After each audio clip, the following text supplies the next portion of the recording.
Mari kita membahasnya secara lebih teknis tentang isu Gunung Sinai di Saudi Arabia, yang memang ini menjadi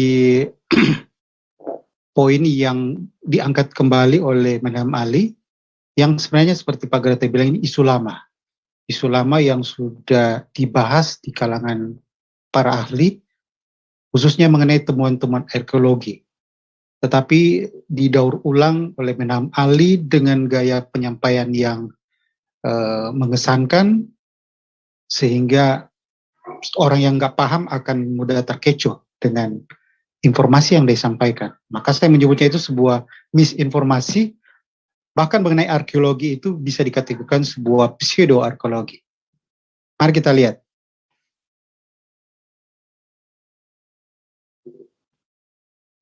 Pembahasan ini sebenarnya ada dua bagian utama besar. Pertama mengenai lokasi Gunung Sinai itu sendiri. Dan kedua, makna signifikan jika seandainya memang Gunung Sinai itu ada di tanah Median. Apa sebenarnya maknanya? Sehingga Menhan Ali harus mengangkat poin ini. Nah, itu bagian terakhir untuk kita melihat makna teologisnya. Nah, di bagian pertama ini yang menjadi fokus bahasan kita tentang lokasinya. Ada dua lokasi yang menjadi sentral perdebatan, khususnya apa yang diangkat oleh Menhan Ali, yaitu di Gunung di Sinai atau di Midian. Nah, ini berkaitan juga dengan definisi wilayah Arabia sendiri. Apakah Sinai masuk wilayah Mesir atau Arabia atau bahkan wilayah Israel? Nah, ini perlu hati-hati kita mencermatinya, karena pembahasan ini harus kembali pada konteks abad-abad pertama. Perspektif mereka tentang keberadaan Sinai. Apakah masuk ke Mesir atau Arabia? Jangan menggunakan pendekatan masa kini. Karena masa kini, Sinai adalah wilayah teritori dari Mesir.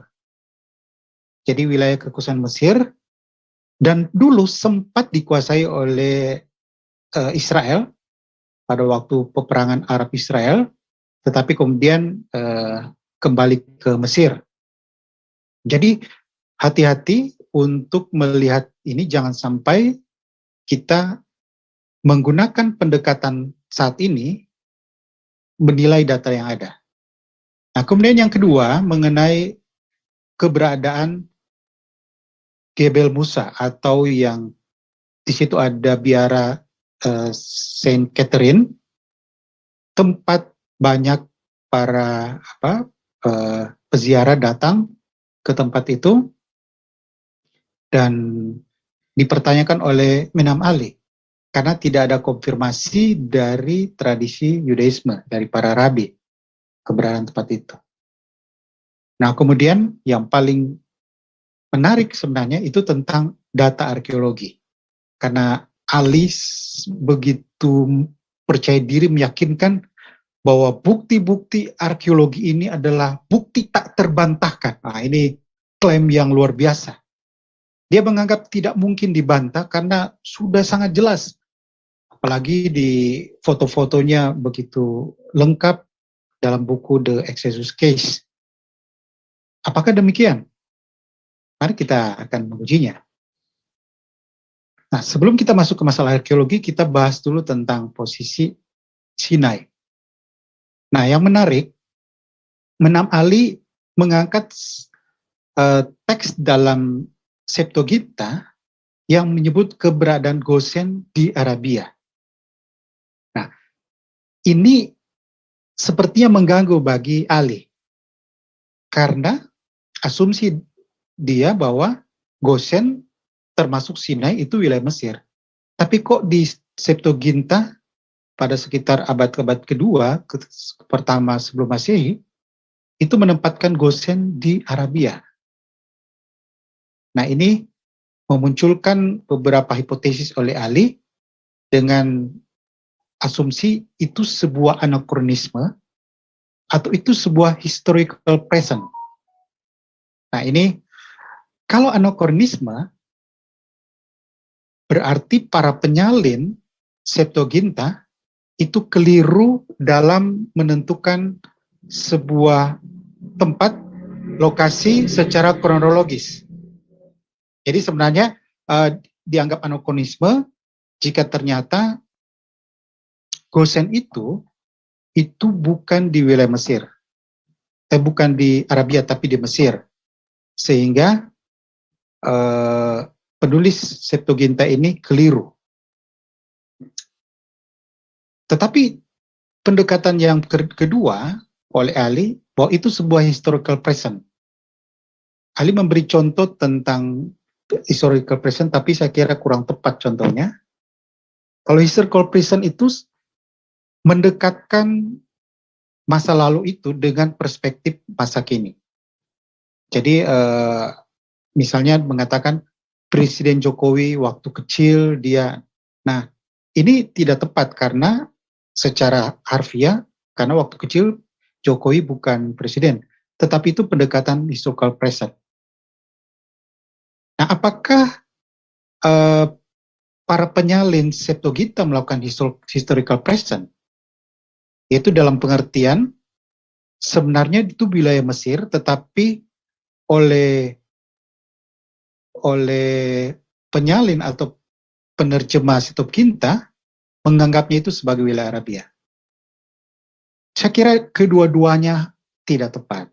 Kedua-duanya tidak tepat karena data, fakta, biblical maupun extra biblical menunjukkan wilayah Sinai termasuk wilayah Gosen. Jadi Gosen itu sudah mencakup wilayah sebagian Mesir dan sebagian Arabia. Jadi semacam di perbatasan. Jadi dia bisa mengarah ke wilayah Arabia. Tetapi poinnya bahwa semenanjung Sinai itu dipahami oleh penulis kuno waktu itu sebagai Arabia. Demikian juga penyalin Septuaginta. Nah, yang menarik juga sebenarnya tulisan dari Rasul Paulus yang menyebut tentang Hagar ialah Gunung Sinai di tanah Arab atau Gunung Sinai di Arabia. Nah, ini harus hati-hati karena tidak menyebutkan bahwa Gunung Sinai itu di Saudi Arabia, tetapi di Arabia. Tapi bagi Ali langsung disimpulkan bahwa Paulus memahami Sinai itu di Saudi Arabia. Nah, justru ini cara yang keliru. Mencoba mendekatkan pemahaman kita saat ini dengan konteks Sinai itu wilayah Mesir, sehingga beranggapan bahwa yang dimaksud oleh Paulus tentang Arabia itu bukan merujuk ke Sinai, tetapi di tanah Median. Nah, ini hal yang tidak tepat. Buktinya seperti apa? Mari kita lihat buktinya. Bukti pertama, dari peta Ptolemy sendiri. Dan ini berkali-kali juga diangkat oleh Madam Ali. Tetapi dalam diskusi-diskusi sebelumnya ternyata pendekatannya tidak akurat waktu memahami tentang keberadaan Arabia Felix. Dan dia cukup kaget juga karena menganggap Arabia Felix itu berada sama dengan Arabia Selatan atau di Yaman. Ternyata dari data yang ada, seperti justru wilayah Arabia Felix itu mencakup wilayah sampai ke mendekat ke Teluk Akaba. Jadi mendekat ke arah Syria. Nah, sehingga pada diskusi yang lalu, pada waktu penyebutan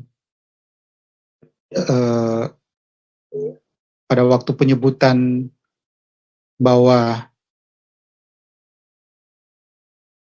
ya maaf ada gangguan sedikit.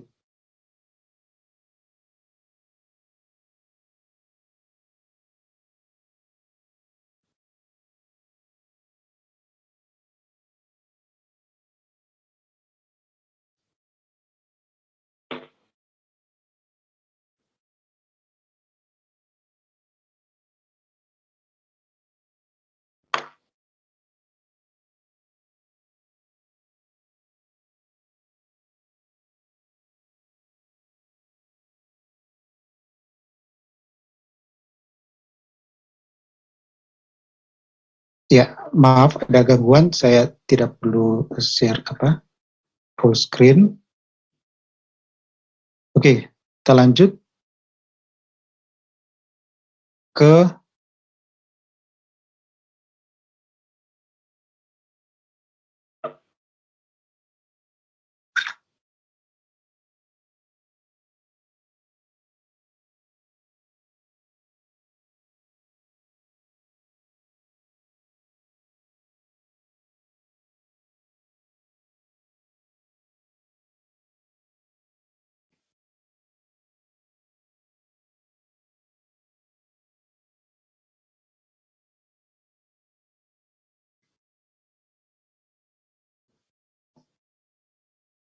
maaf ini ada gangguan.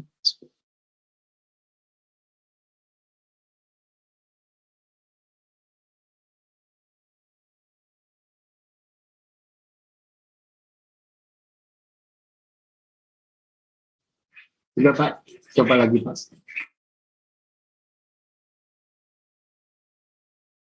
Iya, sepertinya ini ada gangguan slide-nya.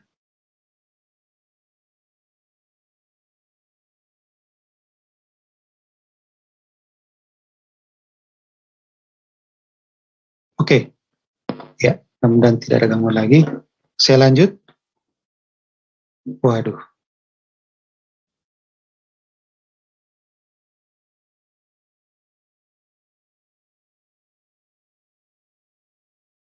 Iya, maaf ini ada gangguan ya. Siapa ya? Tolong. Begitu tampil layarnya langsung kuning tiap tampil. Iya, tadi sudah saya kick Pak orangnya. Oh, Sudah saya kick. iya, iya, iya. Iya.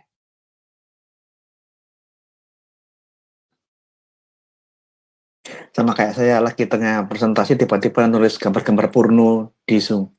Oh, gitu ya. Iya, saya pernah kemarin saya edit itu. Iya.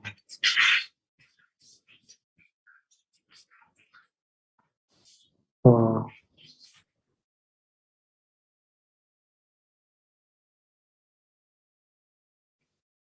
Oke, mudah-mudahan tidak ada gangguan lagi. Ya, kita lanjut. Oke, saya kira peta Ptolemeus sudah cukup jelas bahwa Sinai itu masuk wilayah Arabia. Kemudian data berikut, saya ingin tunjukkan data dari Strabo. Strabo menuliskan tentang keberadaan, di sini katakan, from Hierapolis, situated in the recess of the Arabian Gulf, which is on the side of the Nile, to Babylon.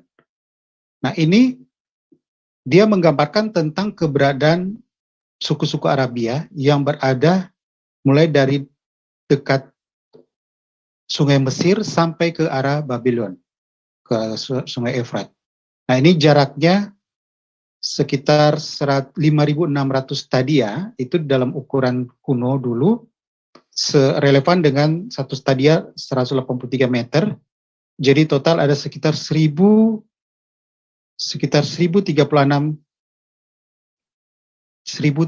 kilometer. Pada waktu kita gunakan di Maps, ternyata cocok jaraknya di Maps. Jadi ini memang mengkonfirmasi data dari Strabo, wilayah dari Arabia. Nah, jadi jelas data dari Strabo menunjukkan bahwa Sinai itu dianggap sebagai wilayah Arabia pada masa itu. Nah, terakhir data biblikal itu sendiri. Mari kita lihat data biblikal. Data biblikal ini menunjukkan bahwa Gunung Sinai tidak terletak di Midian. Dalam bilangan 10 ayat 29, lalu berkatalah Musa kepada Hobab, anak Reuel orang Midian. Jadi anak Yetro di Midian. Nah, kata Musa, kami berangkat ke tempat yang dimaksudkan Tuhan ketika ia berfirman, aku akan memberikan kepadamu, sebab itu ikutlah bersama-sama dengan kami. Jadi Musa mengajak Hobab ini, anak Yetro atau iparnya, untuk ikut sama-sama ke Tanah Kanaan. Tetapi Jawab Hobab, aku tidak ikut, melainkan aku hendak pergi ke negeriku. Di mana negerinya? Negerinya di Median, ke tempatnya Yetro. Padahal dikatakan bahwa mereka sedang berada di Gunung Tuhan atau di Gunung Sinai. Ini clear sekali, yang membuktikan bahwa Gunung Sinai itu tidak terletak di Midian. Justru aneh kalau Gunung Sinai itu ada di Midian, lalu dia akan pergi ke Midian. Jadi ini bahkan jaraknya disebutkan 3 hari perjalanan jauhnya dari lokasi Gunung Sinai ke Midian, yaitu negerinya. Jadi data biblical jelas menunjukkan bahwa Sinai ini tidak masuk di wilayah Midian. Dan data percakapan sebelumnya juga kalau kita lihat di beberapa ayatnya, bahwa Musa keluar dari Mesir, mengarah ke Tanah Kanaan, melewati jalan ke arah Palestina. Dikatakan keluar dari Mesir. Padahal posisinya sudah berada di Sinai.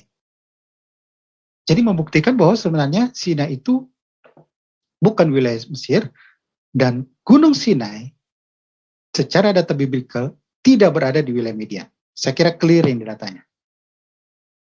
Oke, sekarang kita masuk ke kajian arkeologi yang sangat menarik. Buku The Exodus Case, saya coba baca, memang menarik dan banyak sebenarnya informasi berharga. Bagi yang suka penggemar data-data arkeologi bisa mempelajarinya, karena Moeller ini cukup rajin mengumpulkan berbagai referensi arkeologi yang rata-rata bagus datanya, dan itu memang meneguhkan kebenaran Alkitab. Tetapi bukan pembahasan dalam level akademis. Dia lebih ke semi akademis dan lebih ke level populer.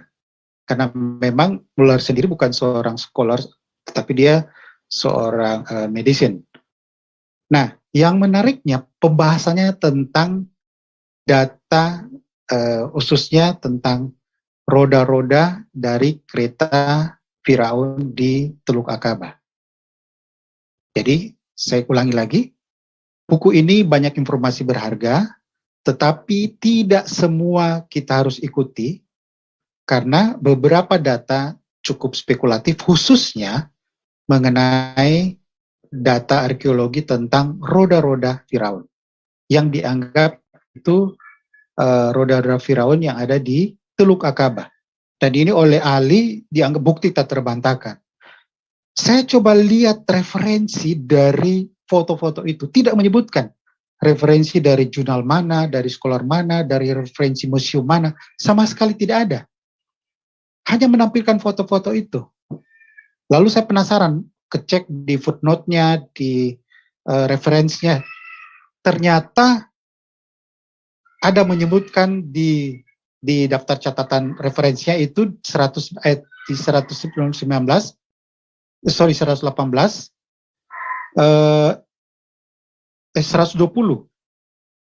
menyebut tentang Wyatt, tepatnya Ron Wyatt, itu personal communication. Beberapa gambar dikembangkan dari hipotesis awal dari Wyatt. Ternyata sumbernya dari Ron Wyatt mengenai roda-roda tadi. Nah, bagaimana kita bahasnya? Maka kita harus membahas justru langsung ke temuan Ron Wyatt. Karena tidak ada pembanding referensi jurnal apapun yang diajukan oleh Leonard Moeller khusus untuk mengenai roda-roda Firaun itu, yang dianggap roda Firaun. Ternyata setelah telusuri, coba kita lihat datanya, ternyata itu sebuah scam, bahkan dikatakan sebuah hoax. Ini beberapa referensi yang paling cukup lengkap ini membahasnya itu Gary Admiral, dia punya website tenmaker.org. Dia mendata beberapa kajian-kajian kritis tentang arkeologi dari Ron Wyatt. Ron Wyatt itu memang cukup populer di kalangan kekristenan sendiri, tetapi sayangnya beberapa orang yang begitu senang dengan itu, lalu tidak secara kritis menilainya. Karena ternyata banyak yang sifatnya spekulatif, termasuk penemuan tentang Bahtranu. Nah, ini juga masih sifatnya spekulatif. Ada beberapa penemuan-penemuan lainnya yang sangat diragukan keilmiannya. Jadi oleh Gary Emerald dari data-data itu dia kategorikan bahwa that war. Jadi what ini Wyatt Archaeology Research discoveries are hoax. Jadi tepat seperti Pak Hagar saya bilang, hoax. Ini kata Gary Emerald dari beberapa data yang ada. Dan, nah ini menarik. Sejak laporan ini yang dia kumpulkan, dan Ron Wyatt meninggal, ada beberapa individu yang mempromosikan klaim dari Ron Wyatt. Ada beberapa. Misalnya Jim and Penny Caldwell, Richard Wright, Pinkowski, Mary Nell Wyatt, dan termasuk Leonard Moeller. Saya cek satu-satu ini rata-rata tidak ada yang seorang Bible scholar atau arkeolog. Dan Leonard Moeller sendiri juga bukan seorang arkeolog, dia seorang medisin. Jadi dipopulerkan oleh beberapa orang yang memang suka sesuatu yang fantastis. Termasuk buku The Exodus Case tersebut. Sekarang kita coba lebih tajam lagi. Ini pendapat dari Dr. David Graves. Dia PhD dari University of Aberdeen, Skotlandia, seorang yang membinangi arkeologi. Nah, jadi dia mengajar, he was taught arkeologi at Oxford University, England. Jadi mengajar arkeologi ini. Nah, dia katakan bahwa ini sebuah pseudo-arkeologi. Jadi judul pembahasan kita malam ini terilhami dari pernyataan dari Dr. David Graves bahwa temuan Ron Wyatt yang digaungkan, dibangkitkan oleh Leonard Moeller itu sebuah pseudo-arkeologi.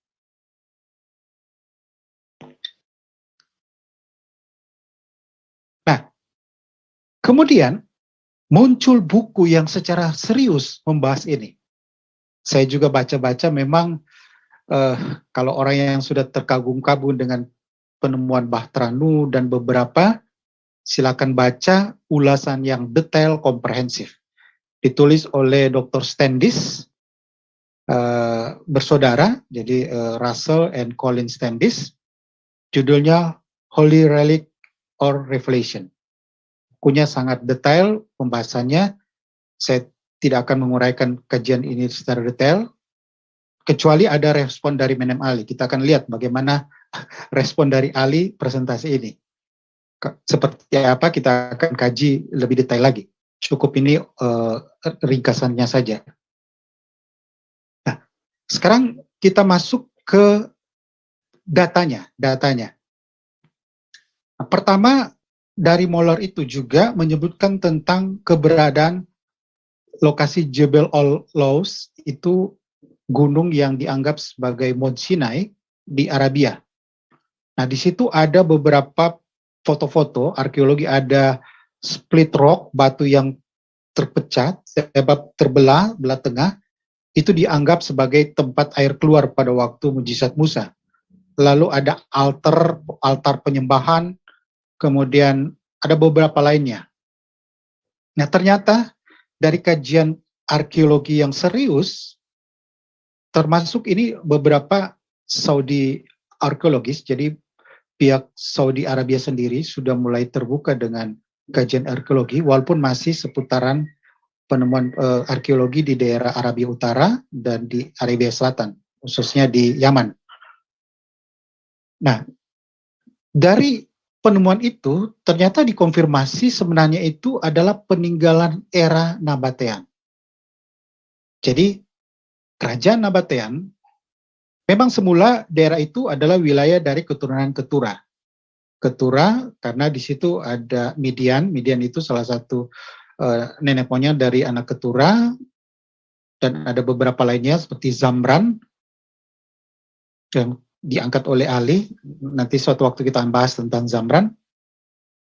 Tetapi pada sekitar abad-abad kedua sebelum Masehi, begitu Nabatean naik di panggung sejarah menggantikan keberadaan Kedar yang dominan waktu itu, maka mereka meluas wilayah pengaruhnya termasuk ke wilayah Midian. Dan di Midian itulah artefak-artefak orologi ditemukan yang oleh Moller dan beberapa orang lainnya dianggap itu peninggalan Israel pada sekitar abad-abad 14 sebelum Masehi. Tetapi ternyata itu sebenarnya adalah arkeologi peninggalan Nabatea. Oke, ini salah satu ulasan dari seorang scholars yang memang khusus membidangi ancient historian dan Levantine arkeologi. Nah, sekarang mengenai roda tadi, roda kereta yang ditemukan tadi. Nah, lalu bagaimana? Apakah seperti Ali katakan, tidak mungkin roda itu menyeberang terbawa dari Teluk Suez ke Teluk Akabah? Saya kira itu juga konyol berpikir itu, dan tidak ada yang berpikir seperti itu. Kenyataan yang ada, seperti kajian dari William Shea, ini juga seorang scholar dari Biblical Research Institute, dia katakan sini, I have seen the photograph of this chariot well. Jadi dia sudah melihat foto-foto dari roda kereta ini. Lalu dia katakan, it doesn't look like an Egyptian chariot well. Jadi itu tidak terlihat sebagai roda kereta perang Mesir. It looks more like an Assyrian chariot. Jadi lebih ke Assyrian chariot. Jadi kereta-kereta Assyria. Dan itu bukan di abad-abad ke-14 sebelum Masehi, itu nanti sekitar abad-abad ke-9, ke-8 sebelum Masehi. Jadi benar, kalaupun ada penemuan itu sebenarnya hanyalah roda-roda kereta perang dari Assyria.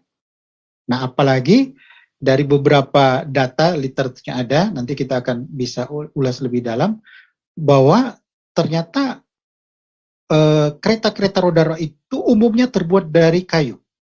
Dan itu kayu dari pohon tamariska.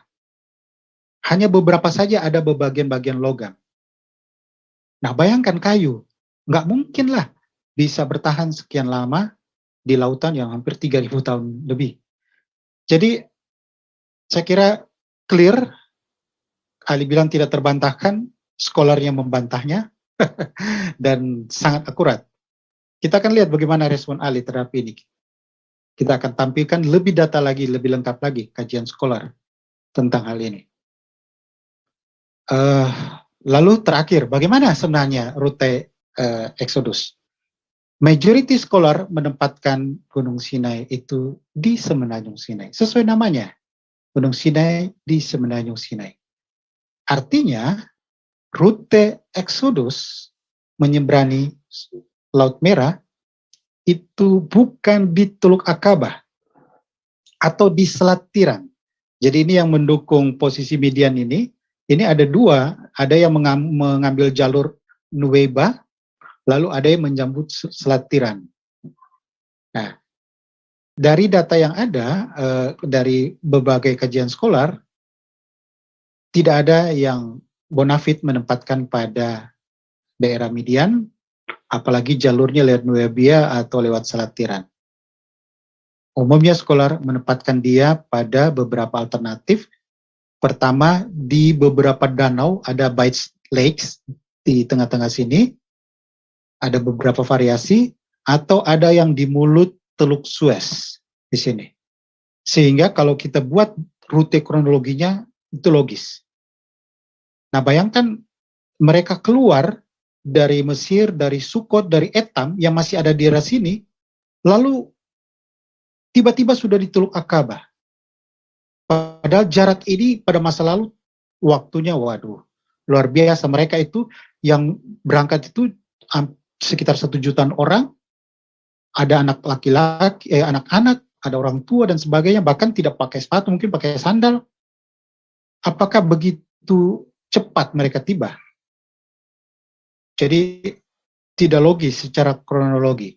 Kita bisa kaji kronologi detail dari tempat ke tempat dan tidak cocok jika dianggap berada di penyeberangan itu di Nuwebea, Teluk Akaba, atau di Selat Tiran ini, di ujung Teluk Akaba. Dan kalau mau suka kajian yang akademis, saya merekomendasikan buku James of Meyer, Ancient Israel in Sinai. Kajian ini sangat akademis, termasuk dia membahas secara detail tentang pendapat di Midian itu, sangat detail kajiannya, dan buku ini justru juga membuktikan tentang historitas Exodus. Tetapi cara pembuktiannya secara ilmiah bukan dengan cara-cara seperti itu. Memang kesannya, wah itu menarik, seperti meneguhkan iman kita tentang peristiwa Exodus itu pernah terjadi. Tetapi saya kira iman kita tidak harus seperti itulah. Iman kita harus sesuai dengan apa yang ada, dan data yang ada justru menguatkan tentang kebenaran kekristenan sampai saat ini. Oke, terakhir, seandainya Gunung Sinai di Saudi Arabia benar, seandainya Gunung Sinai itu benar-benar di Saudi Arabia, apa maknanya? Jika posisinya bukan di Sinai, tidak ada makna signifikan, khususnya dalam konteks apologetik Kristen Islam. Kenapa? Karena memang kalaupun itu wilayah, itu termasuk wilayah keturunan Ketura. Apakah dengan politik Islam? Jadi tidak ada makna signifikan untuk hal ini. Apa makna yang ingin Ali angkat tentang apakah supaya kedengaran bahwa itu lokasinya di Saudi Arabia? Saya kira secara teologis tidak punya makna apa-apa. Oke, demikian pembahasan. Terima kasih.